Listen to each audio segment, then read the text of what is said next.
ჩვენ ახლა ვართ მღვიმეში, სადაც იშვა მაცხოვარი ჩვენი უფალი, ჩვენი იესო ქრისტე და მღვიმეში, სადაც ანგელოსნი ხარობდნენ შობით.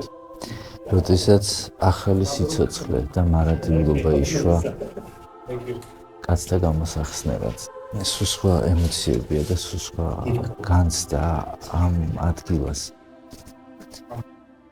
ახლა სიმშვიდეა, სიწყნარია და მიყვეთ იმისა, რომ სიმშვიდეში ხარ, შინაგანად რაღაც აფროექებას გრძნობ საოცარი სიხარულისას, არ ვიცი, როგორ შეიძლება ეს ემოციები გადმოგცეთ.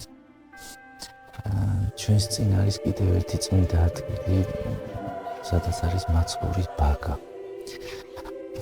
და ქართველებს გვაქვს ის ბედნიერება, რომ მაცხოვრის ბაგის ფიცარი, როგორც ჩვენ ვიცით, საქართველოშია და მასზე ხატია შესრულებული, ძალიან წმინდა ხატი ქართველებისთვის. ჩვენ ახლა მაცხოვრის შობის ტაძარს დაგათვალიერებინებთ და სიხარულს ვისურვებთ პირველ რიგში ამ წმინდა ადგილას.